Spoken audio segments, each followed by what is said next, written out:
안녕하세요. 저는 택시 운전을 하는 사람입니다. 매일 새벽에 일어나서 손님들 태우고 오후에 퇴근하고 집에 와서 한잔하며 밥 먹고 잠자는 심심한 일상이 반복되던 중 얼마 전에 참 값진 인연이 생겼습니다. 제가 글솜씨는 없지만 이 소중한 인연을 나누고 싶어서 한자 한자 적어보려고 합니다. 모두 아시겠지만 재작년 이맘때 다들 참 힘들었습니다. 징한 이 코로나 때문에 택시도 손님이 없었습니다. 제가 새벽 4시부터 운행을 시작합니다. 한 1시간은 거의 손님 없다가 5시부터는 출근하는 손님들이나 장거리 나가시는 분들이 종종 있었는데 정말 손님이 뚝 끊기더랍니다. 출근하는 손님들은 차라리 대중교통보다 택시가 낫다며 몇 번 계셨는데 장거리 나가시는 분은 아예 없더라고요. 그냥 외출 자체를 안 하니 그랬나 봅니다. 2년 전 여름, 그날은 비가 많이 오는 날이었습니다. 오늘도 뭐 평소랑 비슷하겠거니 하고 느긋하게 차 안 먼지를 털어내고 출발했습니다. 그런데 출발한 지 얼마 되지 않아서 핸드폰이 띠링 울리더라고요.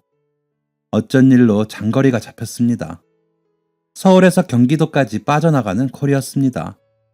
택시 기사마다 장거리를 좋아하는 기사도 있고 아닌 기사도 있겠지만 저는 좋아하는 편입니다.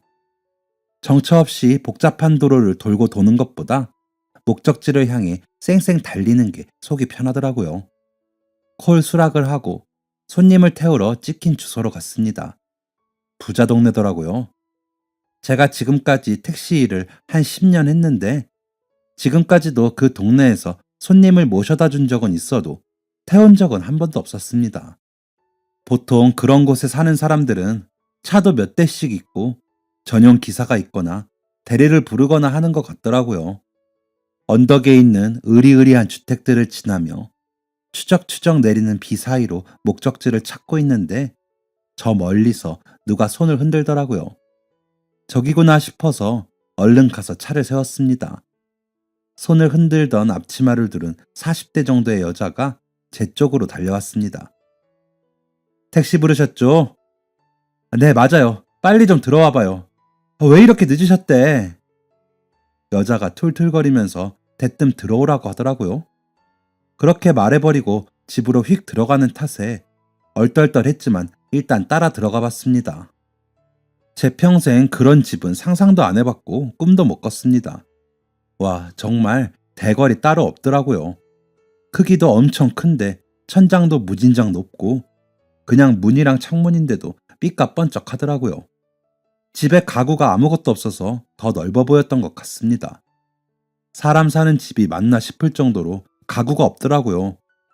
거실에 그 흔한 협탁도 소파도 없었고 나무로 된 흔들 의자만 하나 있었습니다. 슬쩍 보인 주방도 휑하더라고요.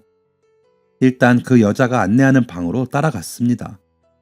커다란 방에 덩그러니 놓인 침대와 그 옆에 작은 협탁, 의자가 있는데 그곳에만 유일하게 사람 사는 냄새가 나더라고요. 보풀이 일어난 낡은 이불을 걷으며 한 어르신이 몸을 일으켰습니다. 앞치마를 두른 여자가 허둥지둥 이불을 치우고 침대 밑에 놓인 짐가방 지퍼를 채우더라고요. 다시 보니 침대 옆쪽으로 나란히 짐가방 3개가 놓여져 있었습니다. 여자는 계속 공시렁대었습니다. 아휴, 노인네 하나 가는데 무슨 이렇게 짐이 많아. 아휴, 빨리빨리 준비하시라니까요. 택시 벌써 왔어요, 할머니. 그려, 알겠어. 80은 되어 보이시는 어르신, 빨리 움직이시려고 끙끙거리시는 모습에 얼른 가서 부축을 해드렸습니다. 아유, 아저씨, 할머니는 그냥 두시고 이 짐가방이나 차에 실으세요. 얼른요. 아, 네. 신경질적인 여자의 말에 저도 어르신도 말없이 할 일을 했습니다. 트렁크에 짐을 싣고 들어가 보니 여전히 여자는 어르신을 재촉하며 요리조리 돌아다니고 있고 어르신은 여전히 대답 없이 외투를 두르고 계시더라고요. 저 여자의 짜증난 목소리를 더 들으면 저도 덩달아 짜증이 날 것 같아서 어르신을 모시고 차에 탔습니다. 아저씨, 어디로 가야 하는지 아시죠? 노인네라고 덤탱이 씌우지 말고 출발하고 미터기 제대로 찍으세요. 아이, 네. 저 여자는 대체 뭔지, 이 어르신을 걱정하는 건지 아닌지 도통 알 수가 없었지만 한 귀로 흘리고 일단 출발을 했습니다. 그제서야 어르신이 마음이 놓인다는 듯 한숨을 푹 쉬시더라고요. 어르신 춥진 않으세요? 응, 괜찮여. 보통 손님들이 택시를 탈 때 불편한 점을 꼽으라면 아마 택시 기사들이 자꾸 말을 거는 것일 겁니다. 저도 예전에 택시를 탔을 때 그랬으니까요. 남남인 사람인데 자꾸 나한테 관심을 가지고 아들 같아서 그렇다 그러면서 우리 아들은 어떻다 하더니 경제가 어쩌고 정치가 어쩌고 그런 말들이 달갑진 않더라고요. 하지만 택시기사가 되어보니 그 마음도 이해가 가더라고요. 일하는 내내 혼자 차에만 있어야 하니까 말할 사람도 없고 참 외롭더라고요. 그래서 손님 타면 그게 반가워서 괜히 말 한번 걸어보고 노래도 흥얼거려보고 퇴근하고 동료들하고 소주 한잔 하면서 묵혀있던 수다도 떨고 하게 되더랍니다. 그래도 최대한 젊은 손님들 타면 불편하실까봐 입 꾹 닫고 가는데 괜히 어르신들만 보면 저 어르신들도 대화할 사람 없이 심심하지 않으실까 싶어서 말을 걸게 되더라고요. 그날도 계속 그 어르신과 대화를 하고 싶었습니다. 비가 오는 날이라 그런지 할머니의 얼굴이 참 서글퍼 보였거든요. 혼자 어디 멀리 가시나 봐요. 어디 여행이라도 가세요? 여행? 여행이라면 여행이지. 죽으러 가니까. 하마터면 사고가 날 뻔했습니다. 잘못 들은 건가 싶어서 되물었습니다. 네? 뭐 하러 가신다고요? 허허, 네, 죽으러 간다 했습니다, 기사 양반. 그 주소 잘 보쇼. 뭐라 적혀 있나? 요양원, 요양원이었습니다. 할머니가 홀로 가고 계신 곳은 바로 요양원이더라고요. 거기 가서 몇 년 살다 다 죽자뇨. 그러니 죽으러 여행 가는 거랑 피차 똑같지 뭐. 그렇게 생각하니 좋네요. 죽으러 가기 전 마지막 여행이라니. 아휴, 요즘 요양원은 그런 곳 아니에요, 어르신. 가서 친구분들 사귀셔서 잘 지내시는 분들도 얼마나 많은데요. 시설도 엄청 좋대요. 경로당. 경로당 정도로 생각하시면 되겠네요. 그리고 자식분들이 사정 괜찮아질 때까지만 잠깐 계시는 분들도 많던데요, 뭘. 자식들? 기사 양반, 내 자식이 셋이유. 내가 고생고생하며 다들 유학에, 대학에, 결혼까지 시켰는데 지금 내 처지가 어떻디까? 요양원에 가는 처지면 자식들한테 버림받은 거나 다름없으다. 그렇게 생각하는 편이 차라리 편하지. 괜히 기대 가지고 살 바에는. 참, 뭐라 더 드릴 말씀이 없더라고요. 사실 할머니께서 틀린 말씀 하신 것도 아니고 제 주변에도 부모 요양원 보낸 사람들이 여럿 있었습니다. 다들 말로는 형편이 어떻다, 집이 어떻다, 애들이 어떻다 하는데 그거 사실 다 핑계입니다. 옛날에 요양원이 있었습니까? 간병인이 있었습니까? 지금껏 나 길러주셨으니 당연히 모시고 사는 건데 그걸 힘들어하는 게 사람이더라고요. 할머니의 대궐 같은 집까지 본 마당에 그 자식들 형편이 어렵다는 생각은 더더욱 들지 않더라고요. 제가 할 말이 없어서 입을 꾹 닫고 있는데 할머니께서 그간의 세월을 천천히 말해주셨습니다. 할머니도 그냥 날씨도 이렇고 기분도 이러니 누구에게든 털어놓고 싶으셨나 봐요. 죽은 우리 아저씨가 사업가였으다. 우리 부모는 땅 물어다주는 복덕방 사람들이었는데 돈 많은 사람들한테 좋은 땅 알려주면서 돈을 참 많이도 벌었지. 시댁은 이름 있던 가문에 사업 크게 하던 사람들이었고 그렇게 부모 소개로 만난 거지. 그래도 그 양반이랑 참 잘 맞았수다. 얼굴도 곱고 마음도 곱고 정략 결혼이었는데도 너네 집 여자 보지도 않던 착한 사람이었지. 그렇게 애 셋을 낳고 사업은 더 커지니 바빠서 집에 들어올 시간도 없는 게지. 그래서 죽어라 나 혼자 키우고 맨 비싼 옷 입고 커피만 마셔대는 모임 나가서 어디 학교가 좋다더라 그런 정보 얻어오고 그렇게 키웠어. 그렇게 키웠는데 첫째 아들은 의사인데 병원까지 내줬수. 그것도 강남 한복판에. 그런데 지엠이 얼굴 보러 한 번을 안 옵니다. 그게 아들 얼굴이 아주 가물가물합디다. 나이 40대도록 결혼도 안 하고 선도 안 보다가 갑자기 가진 것도 없고 머리도 텅텅 빈 한참 어린 년 껍데기만 보고 홀랑 넘어가더니 정신까지 팔아먹은 건지 지 애미는 안중에도 없는 게지. 배은망덕한 것. 손주 태어났을 때도 지 와이프 불편하다는 걸 먼 핑계를 대가며 주저리 내 참 그놈 생각을 하면 속이 썩어납니다. 아까 집에 있던 여편네도 그 녀석이 불러다 준 거유. 집안일 시키라고 붙여다 주었는데 그 여자도 아는 게지. 내가 버려진 할망구라는 걸. 집안일은 개뿔. 뭐나 안 가져다 팔았으면 다행이지. 내 그 여자랑 있는 게 숨이 막혀 요양원 간다고 했습니다. 허기사 첫째라는 게 그러니 밑에 둘째나 뭘 보고 자랐겠수. 그놈도 지형 따라서 의사 된다고 하다가 시간만 버리고 지는 머리가 안 된다 어쩐다 하면서 논팽이처럼 사는 거. 지 아버지한테 쌍놈 소리 들어가며 겨우 건물 하나 받아가지고는 여지껏 그냥 그 건물 하나 믿고 논팽이처럼 살고 있으다. 맨날 첫날 술만 퍼먹고 여지껏 결혼도 안 하고 몰골은 그지같이 하고 다니고 그놈도 지 애미는 안중에 없답디다. 전화만 하면 바쁘다고 하는 것도 없는 놈이. 둘째 아드님까지 얘기를 마치니 어르신께서 깊은 한숨을 푹 쉬시더라고요. 셋째 분은 얼마나 더한 분이실까 괜히 제가 긴장이 되었습니다. 어르신께서 많이 흥분하신 것 같아서 잠깐 차 세우고 편의점에서 음료 하나 사서 드렸습니다. 죄송해요 어르신, 따뜻한 음료는 안 파네요. 괜찮수. 이거 잊지 말고 택시비에서 까슈 기사 양반. 아이고 아닙니다. 별것도 아닌걸요. 참 사람이 인정이 많네. 우리 셋째 아가처럼. 셋째 분은 어떤 분이세요? 갑자기 어르신의 입꼬리가 쭉 올라갔습니다. 마치 생각만 해도 좋다는 것처럼요. 이번엔 어떤 분일까 하며 어느새 어르신의 이야기에 푹 빠진 저는 어르신이 하시는 말씀에 귀를 기울였습니다.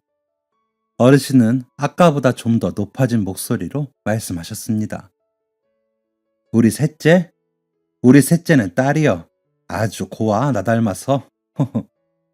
어릴 때부터 내 옆에만 꼭 붙어있고 맨날 엄마 엄마 하면서 쫓아다니고 인정 많고 참 예쁜 아이였는데 미술 공부한다고 프랑스 갔다가 프랑스 남자랑 눈이 딱 맞아갖고 결혼해서 지금 거서 살아.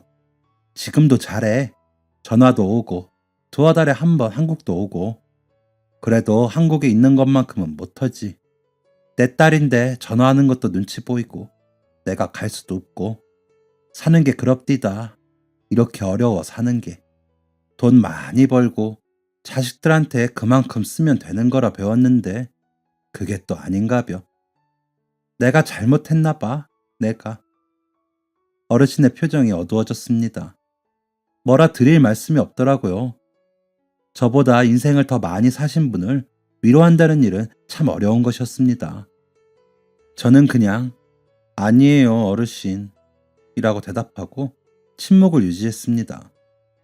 어르신께서도 위로를 받으려 한 말이 아니라는 듯 그냥 창밖만 보고 계시더라고요.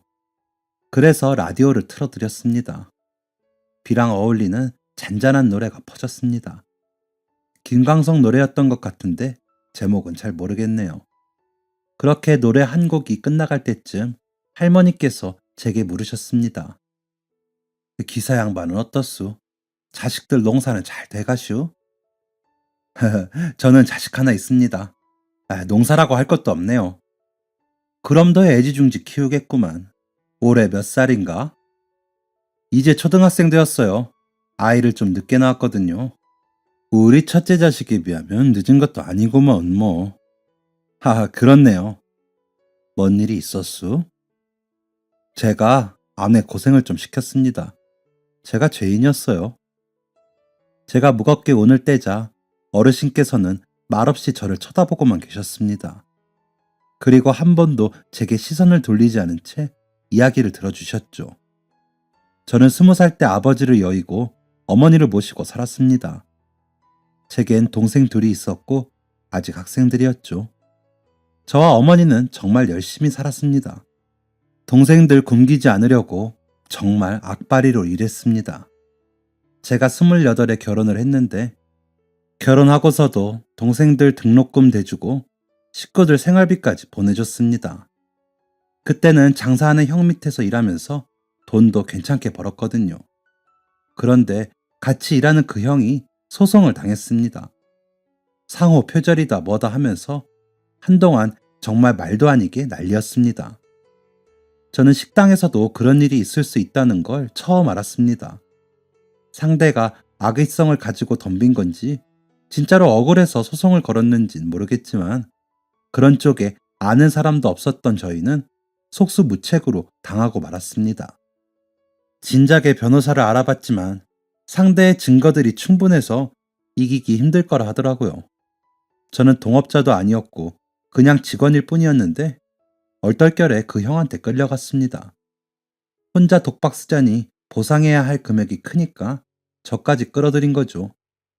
결국 그동안 모아두었던 돈 탈탈 털어서 가져다 바쳤습니다. 가게는 당연히 문 닫았고요. 저랑 그 형 둘 다 알그지 되어서 남보다도 못한 사이로 연 끊게 되었죠.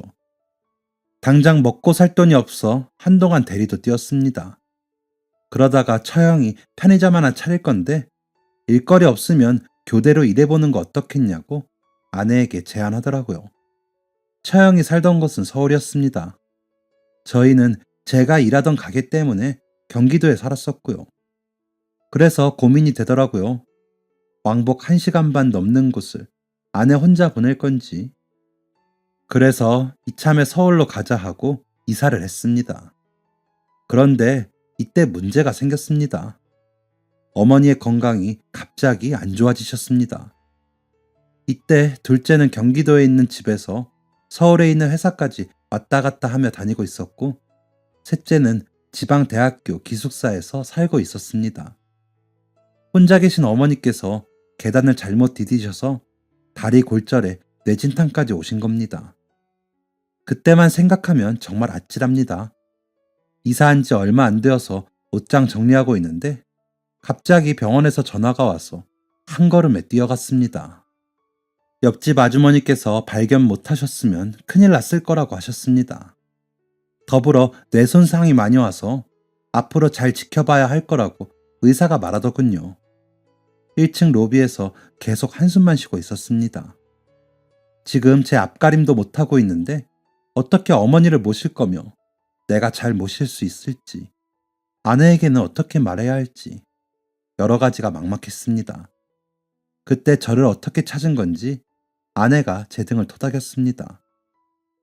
어머니 내가 모실게. 내가 병간호는 해본 적 없지만 살림 하나는 야무지게 잘하잖아. 나 잘할 수 있을 것 같아. 그러니까 그 고민은 나한테 줘. 당신 다른 거 신경 쓸 것도 많잖아. 아내의 그 말이 얼마나 고마웠는지 모릅니다. 그냥 위로해주려고 던져보는 말이 아니었습니다. 그런 말은 그냥 던져보지도 못할 겁니다. 아내에게 너무 큰 짐을 짊어지게 한 것 같아서 마음이 안 좋았지만 저는 우선 생계를 걱정해야 했습니다.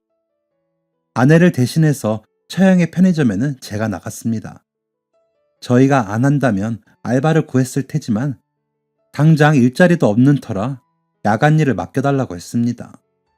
그래야 조금이라도 더 버니까요. 그러다가 시작한 게 택시 일이었습니다. 자녀 계획은 꿈도 못 꿨습니다. 아니요, 사실은 꿈은 꿨죠. 저랑 아내 둘 다 신혼 때부터 아이에 대한 이야기를 자주 나눴습니다. 하지만 결혼 초에는 제가 저희 집 뒷바라지를 하느라, 그리고 어머니 병간호를 하느라 아이에 대한 생각은 그저 환상으로만 남겨두었었죠. 그런데 정말 믿을 수 없는 일이 생겼습니다. 결혼한 지 4년 만에 아이가 생긴 겁니다. 아내가 선명한 2줄의 임신 테스트기를 저한테 가져오며 제 안에 안겨서 펑펑 울더라고요. 저는 알 수 있었습니다. 이게 마냥 기쁨의 눈물이 아니라는 것을.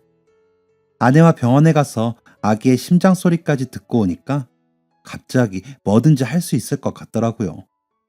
아내를 위해, 그리고 제 자식을 위해 못할 것이 없었습니다. 출근하기 전 새벽에 전보다 1시간 일찍 일어나 빨래 개기나 밥 짓기 같은 집안일을 조금이라도 해뒀습니다.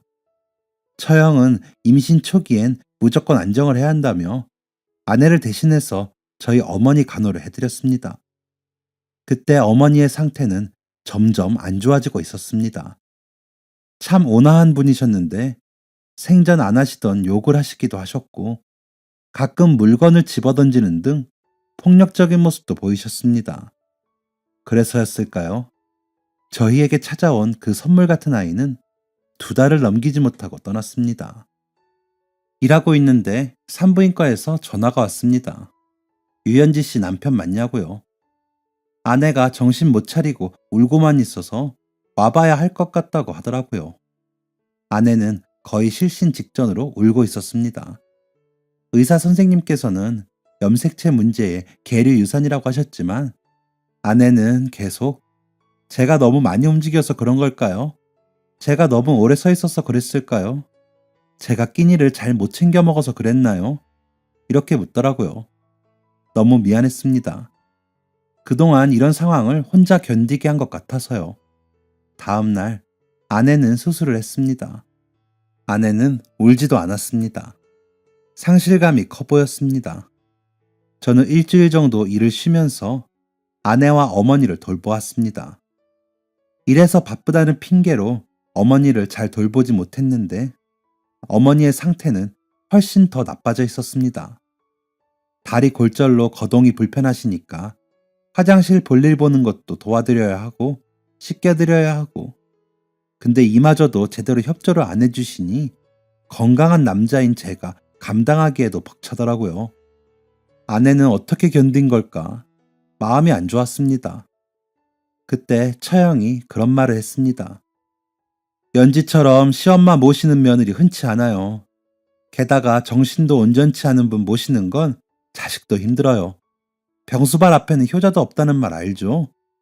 그런데도 연지가 왜 이렇게 지극정성으로 시엄마 모시는 줄 알아요? 매부 때문이에요. 매부 사랑하니까. 그래서 저러는 거예요. 제가 저렇게 책임감이 강해요, 매부. 그러니까 죽을 때까지 연지한테 고마워하세요. 알겠죠? 충격받을 말도 아니었는데 그땐 그 말이 제 가슴에 팍 꽂히더라고요. 입장 바꿔서 장모님 장인어른이 편찮으셨다면 나는 아내만큼 정성을 다할 수 있을까 하는 생각이 들더라고요. 제가 해결해야 할 문제가 너무 많아서 잠시 아내와 어머니에게 안일했던 것 같았습니다. 저는 이제부터라도 어머니도 챙기고 아내도 챙겨야겠다 했죠. 아내에게 바람 쐴 시간도 좀 주고 처형이랑 한잔할 시간도 줬고요. 퇴근길에 어머니 좋아하시는 붕어빵도 사다 드리고 예쁜 스카프도 하나 사드리고 했습니다. 이렇게 아들 노릇 남편 노릇 좀 하려는데 참 야속하게도 저한테 그런 기회를 주지 않더라고요. 아이를 떠나보내고 제가 정신을 고쳐먹고 정확히 6개월 후에 어머니께서 돌아가시게 됩니다. 원인은 심장마비라고 하더라고요. 그리고 얼마 뒤 저희에게 다시 작은 생명이 찾아왔고 그게 바로 제 눈에 넣어도 안 아플 지금의 딸입니다. 제 이야기를 다 들은 어르신은 대답 없이 천천히 창문으로 고개를 돌리셨습니다. 무슨 표정인지는 잘 안 보였습니다. 기사 양반, 여기 차 좀 세워보시게. 차가 멈추자 어르신께서 차 문을 열고 나가시더라고요. 저는 깜짝 놀라서 호다닥 달려가 손으로 어르신께 떨어지는 비를 막아드렸습니다. 어르신, 어디 가세요? 허허, 역시 인정 많은 양반이구먼. 어르신은 바로 앞에 있는 편의점에 들어가셨습니다. 그리고 얼마 지나지 않아 나오시더니 저한테 음료 하나를 내미시더라고요. 이 편의점에는 따뜻한 음료가 파는구먼. 출발하지. 어르신께서는 저에게 약간 뜨거울 정도의 꿀차를 내밀었습니다. 그때 순간 울컥하더라고요. 어르신과 나란히 서 있는데 돌아가신 어머니의 모습이 생각났거든요. 살짝 굽은 허리와 백발의 머리, 자글자글 주름진 가느다란 손까지. 여느 할머니의 모습과 다를 게 없었는데도 그냥 괜히 마음이 저렸습니다. 다시 한참을 달리다 보니 어느새 목적지가 저 멀리 눈에 들어왔습니다. 어르신께서는 또 한 번 한숨을 쉬시며 옷 매무새를 만지셨습니다. 그리고 할머니께서 내리기 전에 그러시더라고요. 기사 양반, 내 아직 목숨을 다하지도 않았고 자네처럼 인정 많은 자식이 없어서 자네 부모의 마음을 전부 알 순 없지만 자네는 참 좋은 아들이었을 거요. 그 여인이 과부가 된 순간부터 자네는 효자였을 거라고. 그러니까 너무 마음 쓰지 말어. 하늘에서도 그런 걸 원치는 않을 테니. 네, 어르신. 그리고 혹여나 엄마 보고 싶걸랑 내 찾아와. 내 이름 송현길. 내 지금처럼 수다 떨어질 체력은 되니까. 이 말을 끝으로 어르신은 차에서 내리셨습니다. 요양원 직원으로 보이는 남자가 트렁크에서 짐가방을 꺼내고 간호사들이 어르신을 부축해서 느린 걸음으로 건물 안으로 들어갔습니다. 저는 어르신의 모습이 완전히 사라졌는데도 자리를 떠날 수가 없었습니다. 그냥 그대로 차를 세워두고 울었습니다. 거의 10년이 되는 지난 시간 동안 제 가슴속에 씻기지 않는 응어리 같은 것이 있었는데 그게 지워진 기분이었습니다. 그게 감사하고 또 제 자신이 미련하고 불쌍해서 그 자리에서 엉엉 울기만 했습니다. 그날 이후 저는 정말 어르신의 말씀대로 어르신을 종종 찾아뵈었습니다. 거리가 멀어서 자주는 못 갔지만 근처에 손님을 태워다 드리는 날이면 꼭 어르신께 들렸습니다. 어르신께서는 그때마다 뭐 한다고 여기까지 또 왔냐고 하셨지만 웃고 계셨습니다. 들어보니 자녀분들이 한 번도 안 왔다고 하시더라고요. 그래서인지 더 자주 찾아뵈게 되었습니다. 무더운 여름날 시작되었던 인연이 어느새 겨울까지 이어졌었죠. 할머니, 오늘은 붕어빵 좀 사왔어요. 넉넉하게 사왔으니까 다 같이 드세요. 앉아, 앉아. 오늘은 어땠어? 돈 좀 벌었고? 또 일하기 싫다고 허울랑 붕어빵만 사서 여러 온 거 아니여? 아니에요. 근처로 오는 손님이 있어서 태워다 주고 오는 길이에요. 거짓말도 잘하네. 서울 사는 사람들이 못한다고 허구한 날 이 시골 바닥으로 나와. 다들 거서 사는 이유가 있는겨. 에이, 왜요? 저도 할머니 뵈러 서울에서 오잖아요. 오음에 능구렁이 같은 것 가서 마누라 하나 챙겨. 안 그래도 이제 가보려고요. 벌써? 아이, 왜 밥이라도 먹고 가지. 오늘 집사람 생일이라서요. 일찍 들어가기로 했어요. 그려? 그럼 가야지. 조심히 들어가고 가는 길 운전 조심요. 네, 또 올게요. 쉬세요, 할머니. 오지 말어. 뭐 볼 게 있다고. 참네. 다음엔 호떡 사올게요. 제가 간다고 하면 괜히 툴툴거리시는 게 마음이 영 편하지가 않더라고요. 그렇다고 제 부모도 아닌데 더 챙겨드릴 수도 없는 거고 제가 해드릴 수 있는 건 딱 그 정도였습니다. 한 달에 한두 번 찾아뵙는 거요. 자주는 아니었지만 그렇게 몇 달 보다 보니 느껴지더라고요. 어르신의 모습이 점점 저희 엄마를 닮아가고 계신다는 것을요. 어르신이 말씀하시기를 자식들도 찾아오지 않고 가정부도 마음에 안 드니 마음대로 할 수 있는 게 없어서 요양원에 들어가셨다고 했는데 사실 어르신은 알고 계셨던 것 같습니다. 당신의 수명이 다해가고 있다는 사실을요. 해가 넘어갔을 무렵엔 어르신을 처음 만났을 때의 차분한 성격은 온데간데 없고 화도 많아지시고 잘 삐치시고 가끔은 울기도 하시더라고요. 나이가 많이 들면 다시 아이가 된다는 말이 무슨 뜻인지 새삼 느끼게 되었습니다. 어느새 어르신과 인연이 이어진 지 1년이 되던 날이었습니다. 아직도 기억이 납니다. 장마가 시작되기 전 쿰쿰한 냄새와 습한 날씨에 차 안에서 에어컨을 틀어놓고 잠시 휴식을 취하고 있었습니다. 모르는 번호로 전화가 오더라고요. 안녕하세요. 혹시 송영길님 아시나요? 네, 압니다. 그런데 누구시죠? 안녕하세요. 저 딸 되는 사람입니다. 오늘 새벽에 어머니께서 돌아가셨어요. 듣기로는 저희 어머니를 많이 챙겨주셨다고. 어머니 핸드폰에 전화번호 있길래 연락드렸어요. 말씀드려야 할 것 같아서. 어르신의 딸이라고 한 순간부터 마음 한쪽이 서늘했습니다. 어르신의 부고 소식을 듣기 전까지 짧은 시간 동안 제발 그것만은 아니기를 수백 번 생각했지만 역시나였습니다. 참 마음이 헛헛하더군요. 사는 게 뭔지, 죽음이 뭔지, 무슨 정신으로 일했는지도 모릅니다. 그날 하루 종일 손님 5분도 안 태운 것 같습니다. 그렇게 일하는 둥 마는 둥 퇴근 시간 채우고 어르신의 장례식장으로 달려갔습니다. 아주 좋은 장례식장이었습니다. 그런 장례식장엔 처음 가볼 만큼 엄청 크고 음식들도 일반 장례식장과 다르더군요. 수개의 화환들도 무슨 기업, 무슨 회사, 무슨 단체 등 다양했습니다. 사람들도 많았습니다.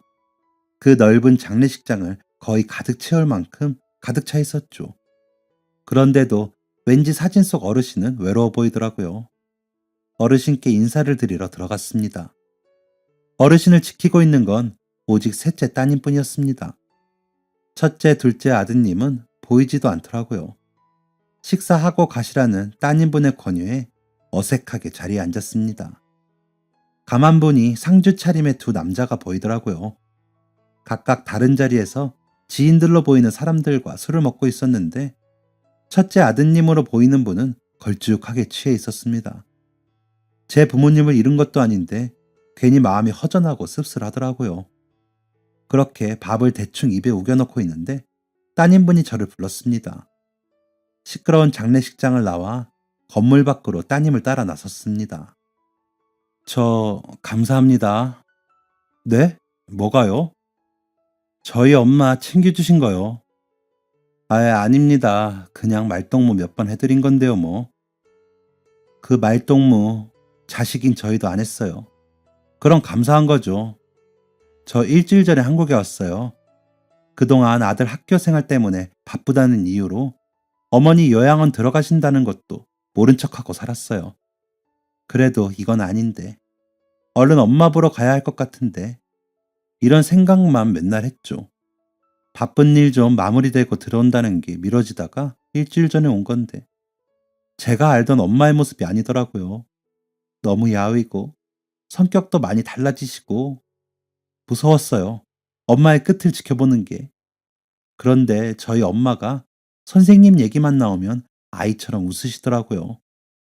지난번에 뭘 사왔네, 무슨 이야기를 해줬네 하며 시도 때도 없이 얘기를 하시는데 마음이 이상했어요. 내가 엄마 자식인데 그 자리를 빼앗긴 것 같아서. 아니, 정확히는 제가 그 자리를 못 지킨 것 같아서요. 너무 감사해요. 제가 없는 시간 동안 저를 대신해 주셔서. 그리고 죄송해요. 대신하게 해드려서. 선생님 아니었으면 저희 어머니 가실 때까지 그렇게 웃어보지도 못하셨을 거예요. 정말, 정말 감사합니다. 따님은 말을 하면서도 몇 번이나 고개를 숙였습니다. 한 것도 없는데 너무 과한 대접을 받는다고 느껴졌죠. 그리고 저도 그런 따님에게 해드릴 말은 해야 할 것 같았습니다. 어르신께서 따님 얘기 많이 하셨어요.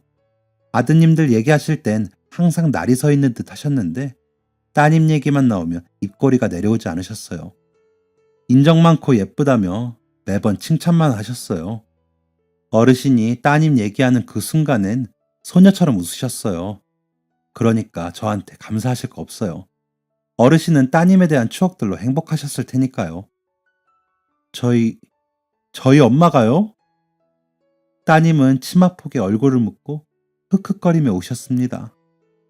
뭐라 위로를 할 수가 없어서 멀찌감치 떨어져 담배나 한 대 태웠습니다.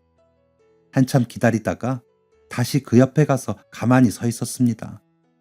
따님이 축축한 소매로 눈가를 닦으며 일어나더니 뭔가 생각난 듯 말하더라고요. 아실 수도 있겠지만 어머니께서 남긴 유산이 좀 많아요. 어머니께서 저희 어릴 적부터 유산은 모두 기부할 거라고 하셨는데 말씀대로 대부분은 지역 초등학교에 기부하시고 저희들 몫을 조금 남겨두셨더라고요. 오빠들 몫, 제 몫, 그리고 선생님 몫까지요. 네? 저요? 저요? 네. 요양원에 계신 동안 변호사님 통해서 다 전달해 놓으셨던데 모르셨나 봐요. 선생님 개인 택시 하나 해드리라고 하셨더라고요. 네? 저요? 제 개인 택시요? 저요? 따님은 살짝 웃으면서 고개를 끄덕였습니다. 개인 택시 그거 아무나 하는 거 아닙니다. 처음에 돈이 엄청 필요해요. 그 넘버값만 몇 천만 원입니다. 택시 회사 다니면서 개인 택시 왜 안 하고 싶었겠습니까? 그런데 그게 한두 푼이 아니라 생각도 못하고 있었는데 저한테 이런 기적이 생긴 겁니다. 말도 안 되는 상황에 얼떨떨해하고 있는데 따님께서 변호사님 명함 건네주더라고요. 변호사님이 오전에 왔다 가시면서 이거 전해주라고 하셨어요.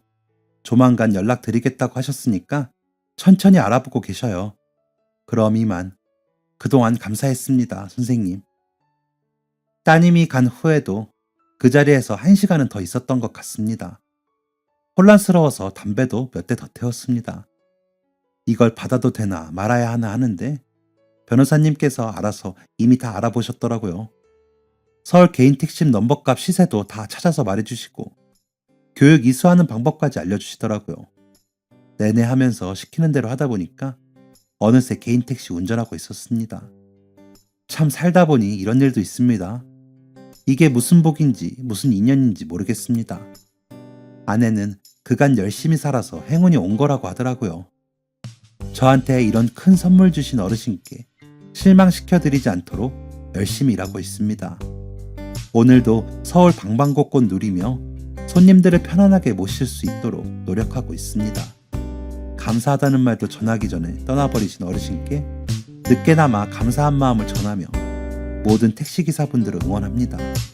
우리 같이 화이팅 합시다. 지금까지 사연 들어주셔서 감사합니다. 사연이 재밌으셨다면 구독과 좋아요를 눌러주세요. 감사합니다. 안녕히 계세요.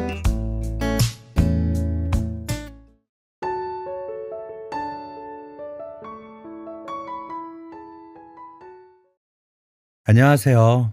항상 사연 잘 듣고 있습니다. 최근에 저에게도 정말 기적 같은 일이 찾아와 사연을 올려봅니다. 저는 60대에 막 들어선 중년 여성으로 한적한 동네에서 남편과 함께 작은 만두가게를 운영하고 있는데요. 사연은 저희 가게의 오랜 단골 손님에 대한 이야기입니다. 이 손님과의 인연이 벌써 10년이 훌쩍 넘을 정도로 오래되었네요. 처음엔 작은 꼬마였던 손님이 벌써 이렇게 자라 저에게 이런 사연을 보내게 할 정도로 멋진 청년이 되었다는 사실이 참 감동스럽고 고맙습니다. 만둣집을 열기 전까지의 제 인생은 굉장히 평탄하고 고생이라곤 한 번도 해본 적이 없을 정도로 복받은 삶을 살았습니다. 어린 시절 사업을 운영하시는 아버지 밑에서 막내딸로 자라 남부러울 것 없는 삶을 살았죠. 그 덕분에 항상 친구들의 부러움을 한몸에 받았고 공부도 꽤나 잘해서 선생님들도 다들 저를 예뻐해 주시곤 했어요. 가끔 저희 집이 부유하다는 것을 알고 시기 질투하는 친구들도 있었지만 부모님께서 늘 저에게 노력해서 얻은 재산이라 제 것이 아니니 부를 자랑하지 말라고 하시고 돈은 있다가도 없는 것이고 없다가도 있는 것이니 돈에 집착하기보다는 선한 마음을 가지고 살라고 항상 가르치셨기 때문에 친구들이 저에게 갖는 선입견도 금방 풀 수 있었고 큰 어려움 없이 학교 생활을 마칠 수 있었습니다. 당시에는 여자가 대학을 간다는 것도 흔한 일이 아니었지만 부모님 덕분에 저는 대학도 갔고 대학에서 남편을 만나 결혼도 순탄하게 진행되었어요. 남편은 대기업에 입사하여 고속 승진을 한 터라 결혼 후에도 경제적 어려움 없이 참 행복한 인생을 살았죠. 지금 생각하면 제 인생의 황금기가 아닐까 싶어요. 아무런 어려움 없이 쉽게 행복을 찾을 수 있었고 세상이 이렇게 팍팍한지도 잘 몰랐었죠. 사는 게 참 별것 아니라고 생각했었는데 지금 생각해보니 얼마나 복받은 인생인지 모르겠네요. 그때의 유일한 고민거리는 아이가 잘 생기지 않는다는 것이었어요. 병원에 가보니 제가 임신이 좀 어려운 몸 상태이고 나중에 임신해서 아이를 낳게 되어도 고생을 꽤나 할 것이라고 하더군요. 걱정은 좀 되었지만 아이를 갖고 싶다는 열망이 강해 이전까지 하던 일을 그만두고 집에서 살림을 하며 안정을 찾기로 했습니다. 평소에도 워낙 아이를 좋아하기도 했고 제가 일을 그만둬도 충분히 먹고 살 수 있을 정도로 남편의 벌이가 넉넉했기 때문이기도 해요. 그렇게 몇 년을 쉬면서 몸 상태를 회복하여 결혼한 지 한참 되어서야 첫 아이를 낳게 되었어요. 그때는 참 행복했습니다. 세상을 다 가진 것처럼 만사에 들뜨고 가슴이 설레곤 했죠. 하지만 그렇게 좋은 일만 가득한 평안한 인생을 살아갈 줄만 알았는데 소리 소문 없이 불행이 제 인생에 그림자를 드리웠습니다. 어찌나 갑작스럽게 다가오던지 알아차릴 수도 없었고 모든 일이 일어나고 난 뒤에 그저 삶을 포기하고 싶을 정도로 숨막히는 절망감이 저를 감싸더군요. 한꺼번에 일어난 그 많은 일들이 이후에 제 인생을 송두리째 바꿔버렸습니다. 아이가 6살쯤 되었을 무렵이었어요. 아들은 그날도 평소처럼 놀이터에 간다며 집을 나섰고 항상 가는 놀이터가 집과 불과 1, 2분 거리에 있는 거리라 저도 아무 생각 없이 아이를 보냈습니다. 아이가 밖에 나가서 노는 걸 좋아해서 자주 나가기도 했고 아파트촌에 또래 아이들이 많아 평소에도 매일같이 그 놀이터에서 놀곤 했기 때문에 아무런 생각이 없었어요. 당연히 매일 놀던 아파트 부지 안의 놀이터에서 놀 거라고 생각했습니다. 하지만 아들은 그날 동네 친구들과 다른 아파트에 있는 놀이터까지 나가면서 화를 당하게 되었습니다. 멀리까지 나가서 놀지 말라고 주의를 주곤 했지만 그 나이의 아이들은 놀다 보면 자기도 모르게 멀리 가는 일도 종종 있으니까요. 마침 며칠 전 남편이 아들의 생일 선물로 자전거를 사준 터라 동네 아이들이 자전거를 타고 아파트 단지를 벗어나니 자연스럽게 그 뒤를 따라갔나 봐요. 하지만 아들은 자전거를 탄지 얼마 되지 않아 운행이 미숙했고 쌩쌩 달리는 다른 아이들을 따라가려다 사고를 당하고 말았습니다. 다행히 생명은 건졌지만 수술 후 한쪽 다리가 짧아져 평생 불편한 다리로 살아가야 한다는 이야기를 병원에서 들었을 때는 저도 모르게 까무라치고 말았어요. 남편과 거의 매일 밤을 눈물로 지새웠습니다. 저희 가족의 불행은 거기서 끝난 게 아니었습니다. 아들의 사고에 대한 충격에서 벗어나지도 못했는데 남편이 그만 회사에서 해고를 당하고 말았습니다. 고속 승진을 한 터라 회사에서 받는 신뢰가 한층 두터운 줄 알았는데 그 두텁던 신뢰가 하루아침에 무너지게 된 것이었습니다. 그것도 남편의 실책이 아닌 남편의 팀에 소속되어 있는 한 부하 직원의 잘못으로 말입니다. 회사 이야기를 전혀 하는 편이 아니었던 남편이 평소에도 그 직원이 무슨 짓을 벌일지 모르겠다는 이야기를 가끔 하긴 했는데 그러려니 하고 크게 생각지 않았어요. 하지만 남편의 직감이 들어맞았어요. 남편은 부하 직원이 뒤집어 씌운 누명까지 쓰고 사태에 책임을 질 수밖에 없었습니다. 당장 몇 년에 거친 아이의 수술 비용만 해도 어마어마한데 남편마저도 회사에서 잘리게 되니 정말 눈앞이 캄캄하더군요. 하늘이 그저 저더러 포기하라고 절벽에서 떠미는 것만 같았습니다. 사고로 아이 보험비가 나온다 해도 몇 번이나 해야 하는 대수술을 감당할 수 있을 금액이 아니었기에 남편의 실직이 더더욱 절망스럽게 다가왔어요. 수술을 한다고 해도 아들은 평생 장애를 갖고 살아야 하고 앞으로 어떤 삶을 살게 될지 몰라 더더욱 저축을 해서 아이의 장래를 준비해야 하는데 저축은커녕 당장 어떻게 살아야 할지 막막해서 눈물조차 나지 않았습니다. 어찌저찌 친정의 도움을 받아 급한 아이의 수술비를 마련하긴 했지만 믿었던 친정 아버지의 사업마저도 점점 가라앉기 시작해 더 이상 손을 벌릴 수가 없는 지경까지 와버렸어요. 남편은 화병이나 사람 꼴이 아닌 채로 집안에만 틀어박혀 있고, 저는 저대로 아들 옆에 붙어서 간호를 해야 하니 뭘 어떻게 처리할 수도 없더군요. 일단 급한 대로 살던 집부터 처분하고 시골 동네로 도망치듯 이사를 했습니다. 아이의 남은 수술비와 병원비가 걱정되어 자가는 꿈도 못 꾸고, 원래 살던 집에 반의 반도 안 되는 평수에 낡은 아파트를 빌려서 들어왔어요.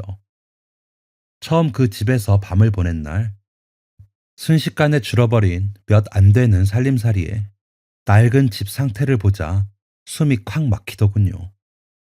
남편과 밤새 울며 해서는 안 될 몹쓸 계획까지 세웠습니다. 하지만 막상 실행에 옮기려 하니 새근새근 자고 있는 아들의 모습이 가슴을 후벼 파더군요. 누구보다 아프고 무섭고 힘들 텐데 엄마 아빠 마음 아플까봐 아프다 소리 한 번 못하고 마냥 참고만 있는 아픈 아들을 보니 정신이 번쩍 들었습니다. 그래, 돈이 다가 아니다. 그깟 돈 때문에 이런 생각까지 하는 게 얼마나 멍청한 짓이냐. 죽을 각오로 한번 살아보자 하는 굳은 결심이 들더군요. 아픈 우리 아들도 그 아픈 수술 굳건히 버텨나가는데 부모로서 못날 생각이다 하니 얼마나 죄가 큽니까? 죽을 힘을 다해 열심히 살다 보면 이 캄캄한 절망 속에서 벗어날 수 있는 별이 뜰 거라고 굳게 믿기로 했습니다. 정신이 번쩍 들자마자 남편과 함께 동네 어귀에 가게를 얻었네요. 아들 병원비로 쓰고 남은 퇴직금, 살림살이 줄이고 집, 차, 판돈 모아서 자리를 얻고 만두가게를 차렸어요. 예전부터 자신 있는 음식이기도 했고, 시간 들이고 돈 많이 드는 다른 메뉴보다 훨씬 빠르고 간편하게 준비할 수 있을 것 같았거든요. 당장 돈을 벌어야 했기에 가게를 얻자마자 장사 준비를 시작해 빠르게 장사를 시작했습니다. 다행히 동네 사람들 인심도 좋았고, 급하게 구했지만 가게가 시장 가는 길목에 있어 생각보다 장사가 꽤 잘 되었습니다. 예전에 대기업에 다니던 남편의 벌이에는 택도 못 미치지만 어린 시절부터 어머니와 할머니와 만두를 자주 빚어왔기 때문에 자신이 있어 그런지 단골 손님들이 많아 그런대로 새 가족 밥 먹고 사는 데는 큰 지장이 없었어요. 가게 새를 지으신 어르신도 젊은 부부가 다리가 불편한 어린 아들 데리고 땀 뻘뻘 흘리며 열심인 모습이 참 안 돼 보이기도 하고 기특해 보이기도 했는지 월세를 깎아주셔 무척이나 저렴한 가격에 가게를 빌릴 수 있었고요. 저도 남편도 장사가 잘 되는 것에 무엇보다 간절했기 때문에 온 힘을 다해 가게를 꾸려 나가려고 애썼습니다. 정말 작은 규모의 만두집이었지만 절망 속에 쌓여 집에만 있다가 무언가 일을 시작하고 같이 꾸려 나가니 그간의 불행으로 생긴 상처를 치유하는데도 무척이나 많은 도움이 되더군요. 그렇게 저희 세 가족은 불행을 이겨내고 다시 천천히 행복을 찾고 화목해질 수 있었습니다. 여러모로 가게에 고마운 점이 참 많네요. 저희 가족이 다시 살 수 있는 힘을 주고 새로운 소중한 인연도 가게에서 이어졌으니 말입니다. 이야기의 주인공이 되는 아이들을 만나게 된 것은 만둣집을 시작하고 2년쯤 되었을 때였습니다. 한참 바쁘고 정신없던 초창기가 지나고 어느 정도 가게를 이뤄나가는 규칙도 생기고 노하우도 생겨 한시름 덜고 비교적 여유롭게 가게를 운영할 수 있게 된 때였죠. 남편과 신메뉴를 만들어 보자는 이야기도 슬슬 나오기 시작할 정도로 가게가 안정되어 갔습니다. 동네의 단골 손님들과도 얼굴 터놓고 수다도 떨 수 있을 정도로 친해졌고요.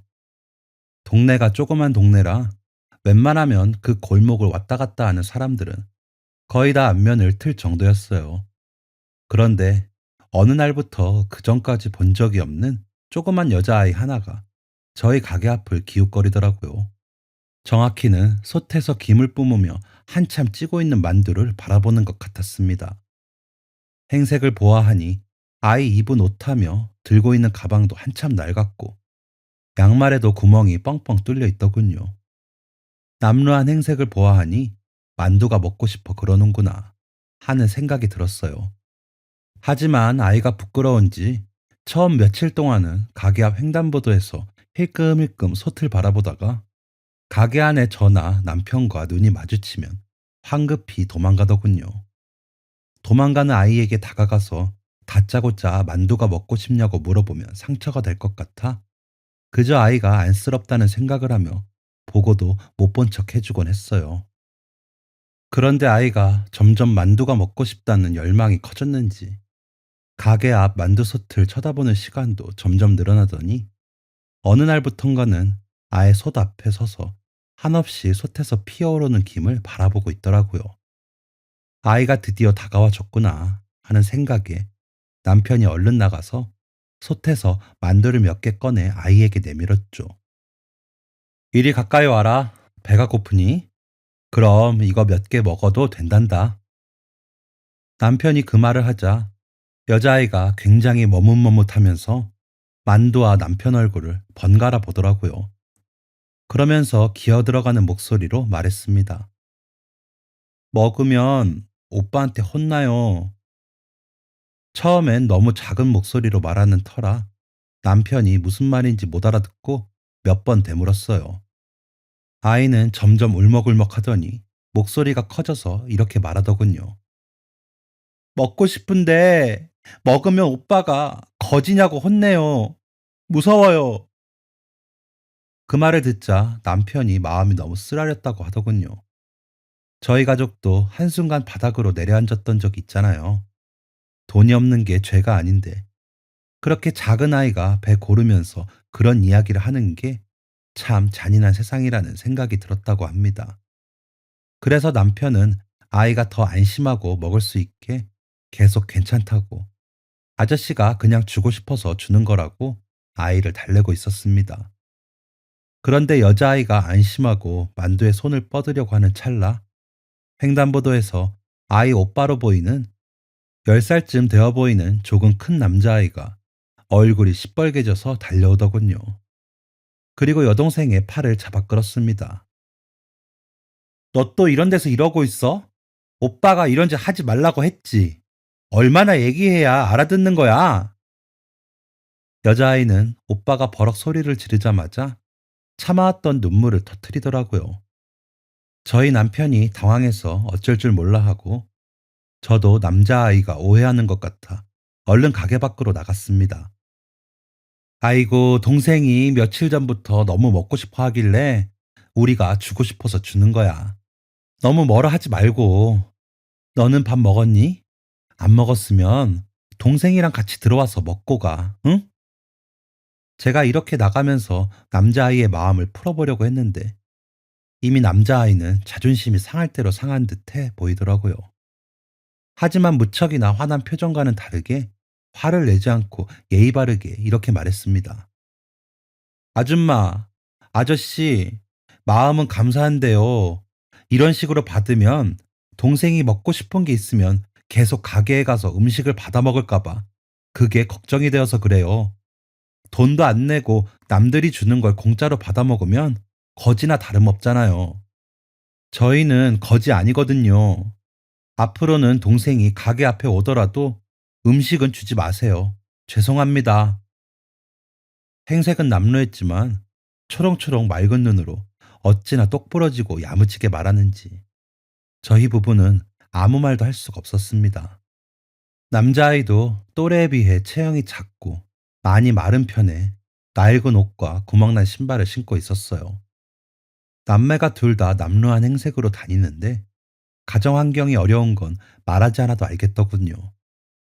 자기도 저렇게 어리고 조그만데 그리고 동생만큼 배가 고플 텐데도 동생이 돈을 내지 않고 음식을 받아먹는 게 습관이 될까봐 그게 걱정되어서 못 먹게 막는 거였어요.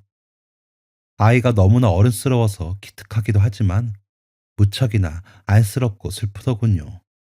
남자아이의 그런 어른스러운 생각이 틀린 것도 아니라 저희 부부는 그저 울며 돌아가는 여자아이의 뒷모습을 마냥 지켜볼 수밖에 없었습니다. 그날은 참 마음이 무겁더군요. 도대체 돈이라는 게 뭐길래 저렇게 작은 아이들까지 괴롭히나 하고 세상이 원망스럽다는 생각이 들었습니다. 그 뒤로 아이들을 며칠 동안 보지 못했어요. 매일 그 여자아이가 왔던 시간에 가게 앞을 괜히 기웃거리면서 아이를 기다려 보았지만 며칠 동안 소식이 없더군요. 아마 집에 가서 오빠에게 호되게 혼나고 저희 가게가 있는 길로는 다니지 않는 것인지, 아니면 부끄러워서 저희가 다른 곳을 보고 있을 때 재빠르게 지나쳤는지, 며칠 동안 아무리 기다려도 아이들은 오지 않더라고요. 물론 아이들이 다시 온다고 해서 뾰족한 방법이 있는 것도 아니었습니다.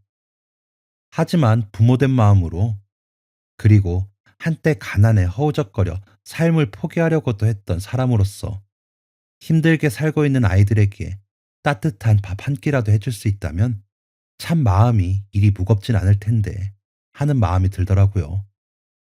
혹시 아이들이 간밤에 무슨 일이 생긴 건지, 배가 고파서 집 안이나 학교에서 쓰러진 건 아닌지 오만 생각이 다 들었습니다.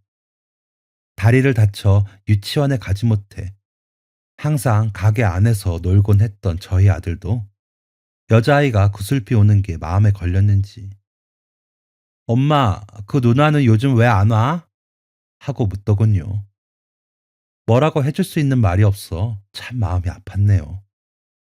하지만 그렇게 기다린 지 사흘쯤 되는 날, 거짓말처럼 여자아이가 다시 한번 가게 앞을 기웃거렸습니다.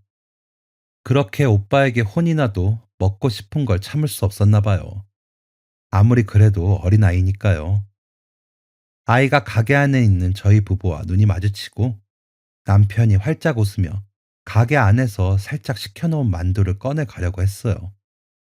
그런데 이번에는 오빠가 가까이에서 보고 있었던지 바로 다가와서 여자아이를 끌고 가려고 하더라고요. 여자아이는 안 가려고 막 버티고요.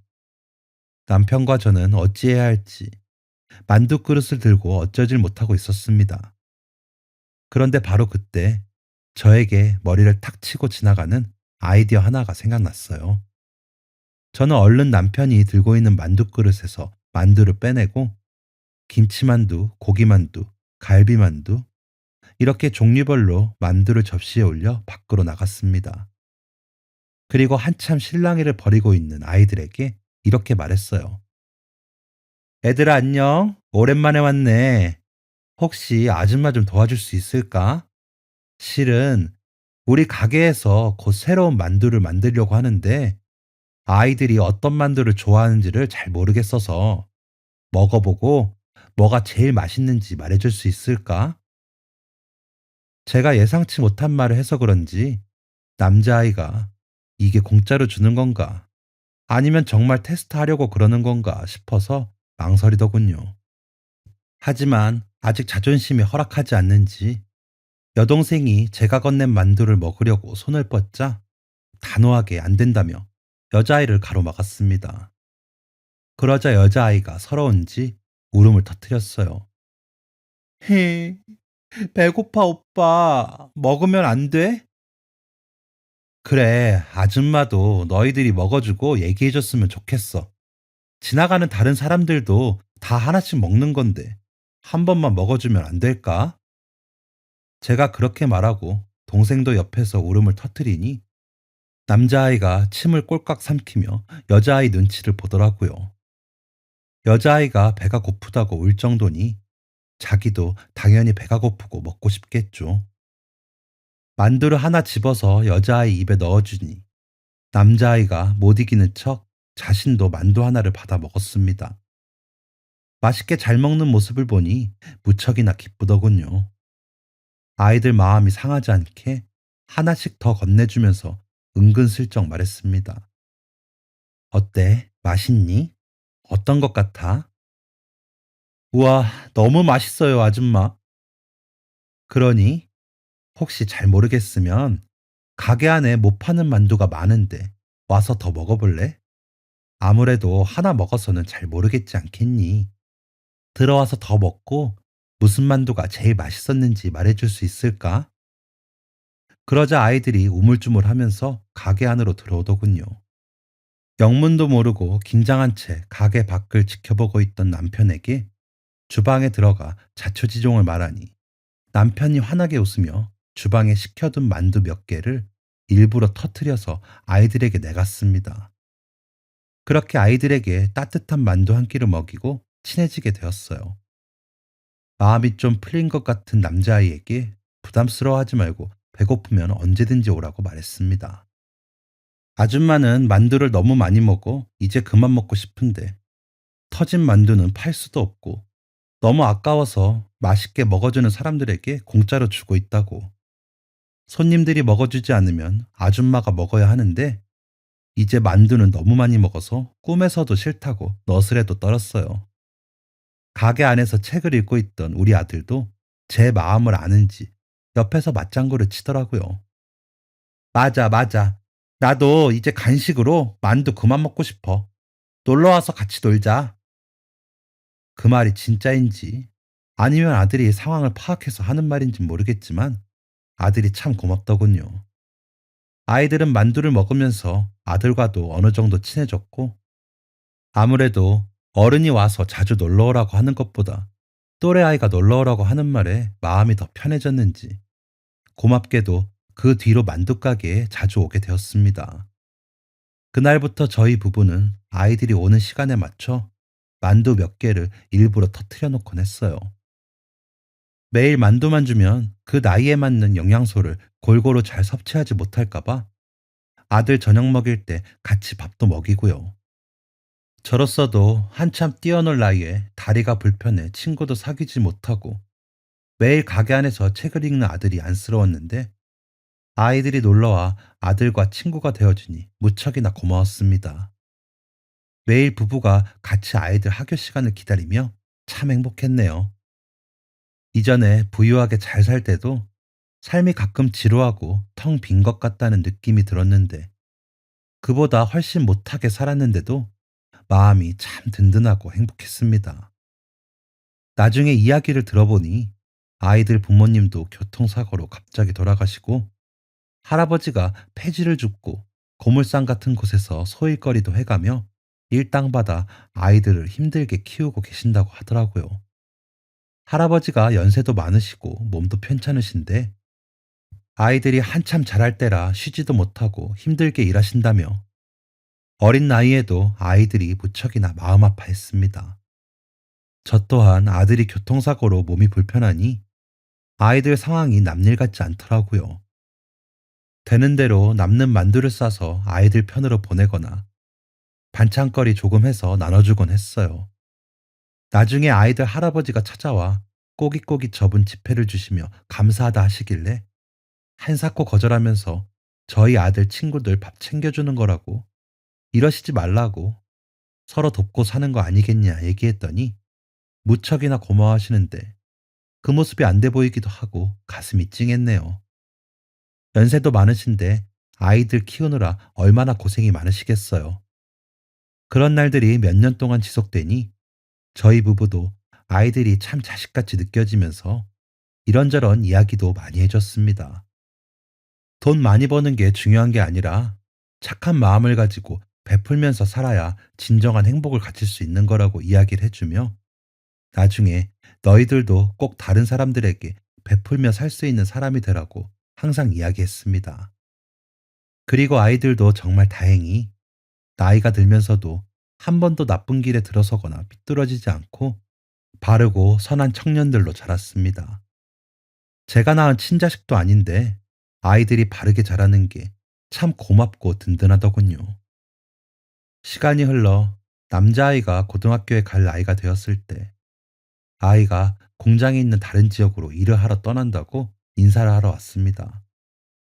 아무래도 할아버지가 건강이 많이 안 좋아지셔서 더 이상 일을 하실 수 없을 것 같다며 본인이 고등학교 진학을 포기하고 가정을 책임지기로 했다네요.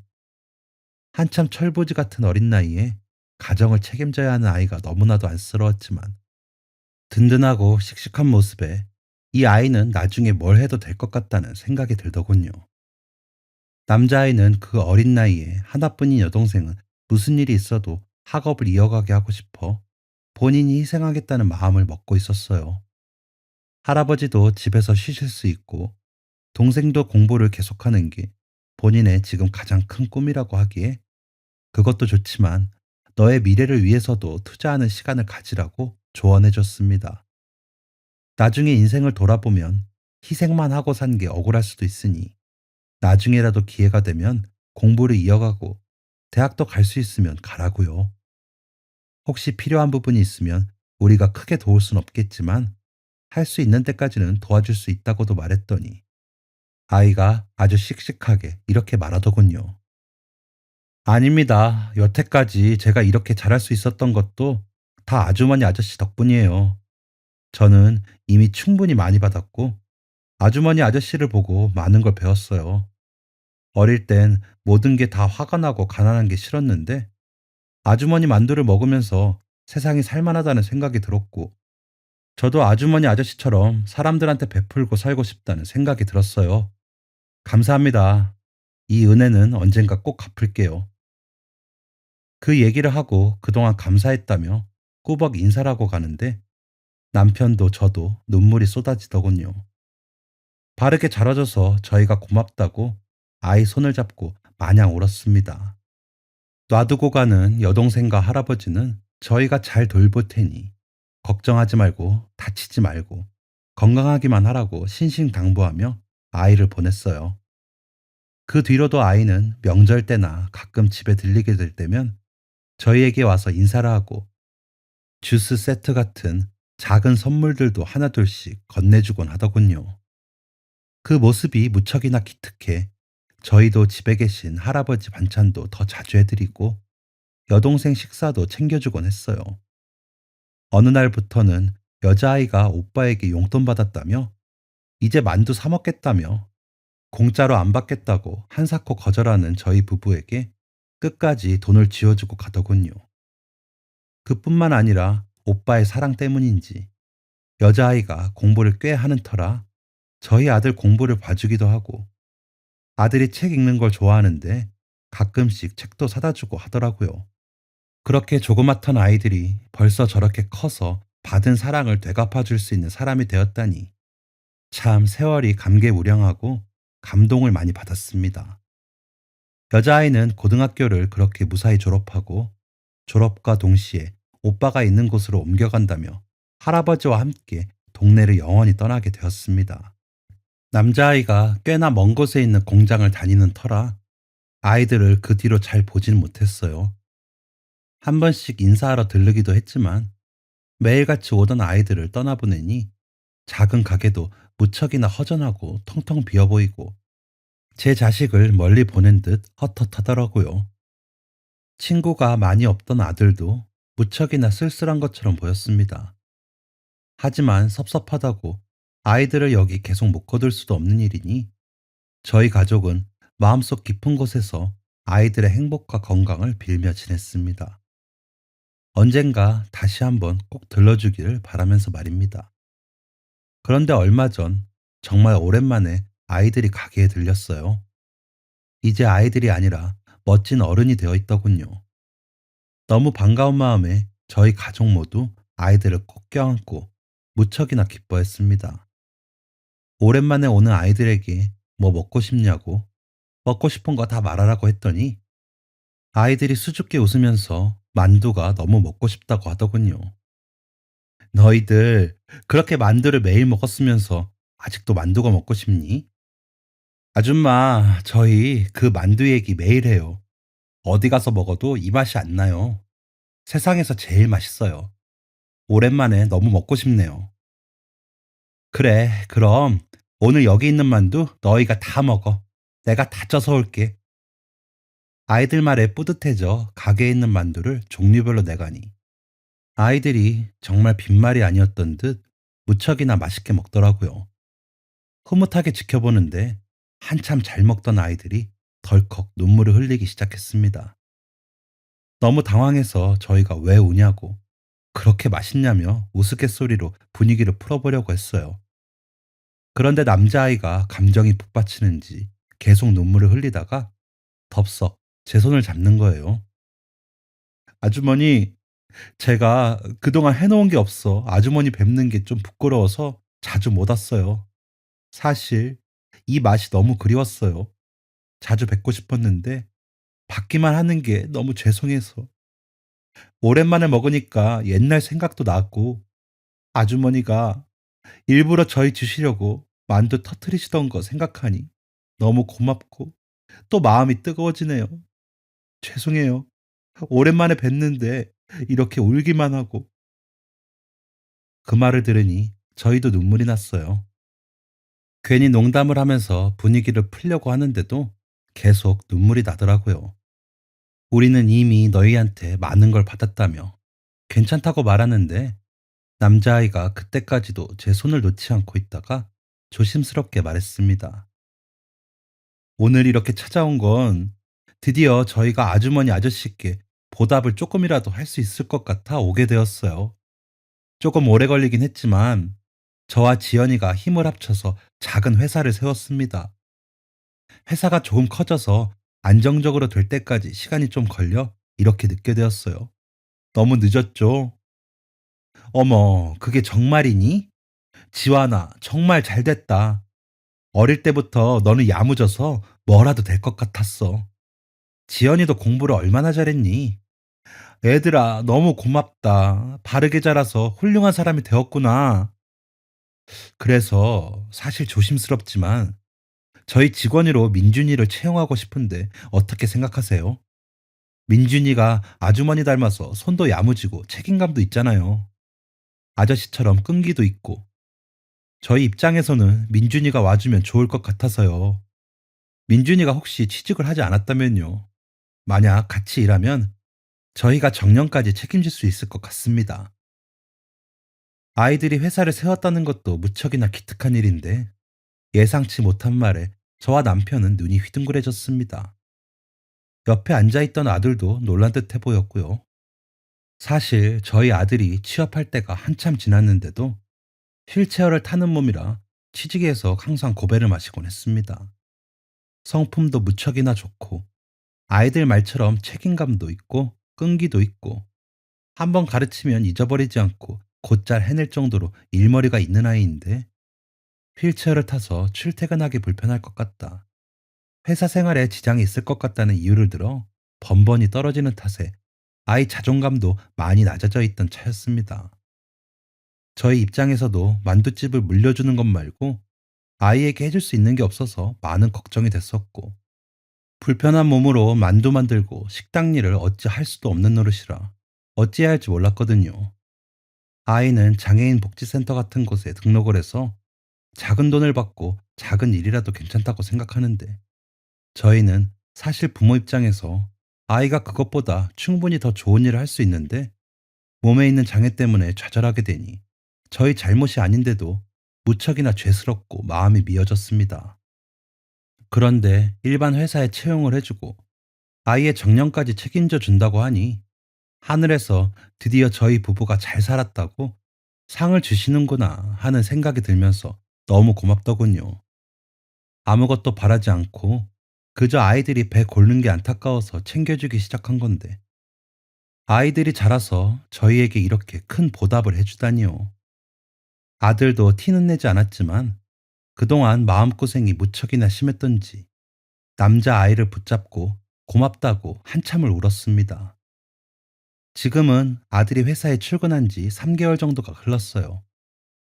아들의 채용이 확정된 뒤 혹여나 아이가 출퇴근이 불편할까, 회사에서 다칠까 염려했던 아이들이 아들을 위해 회사 안에 여러 가지 시설도 많이 만들어져서 아들은 전혀 불편해하지 않고 편하게 다니고 있습니다.